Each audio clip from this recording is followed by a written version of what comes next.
I'm doctor శిల్ప. మీకు మీ baby movements తగ్గినప్పుడు ఏం చేయాలి? So, first of all relax అవ్వండి.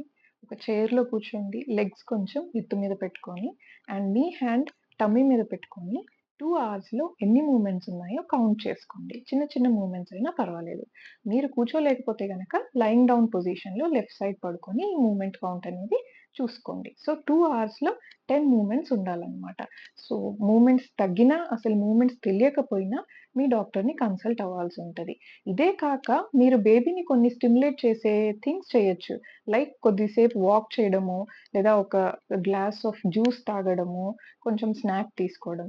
ఇవన్నీ చేశాక బేబీ మూవ్‌మెంట్స్ ఎలా ఉన్నాయో చూడండి. అప్పటికి మీకు సాటిస్ఫాక్షన్ లేదు, బేబీ మూవ్‌మెంట్స్ తగ్గాయి అని అనిపిస్తే మాత్రం you have to go to your doctor. ఇవన్నీ సెవెంత్ మంత్ కంప్లీట్ అయిన వాళ్ళకే. లెస్ థాన్ 7 మంత్స్ మూవ్‌మెంట్స్ ఓవరాల్‌గా చూసుకుంటాము. కౌంట్ చెయ్యం.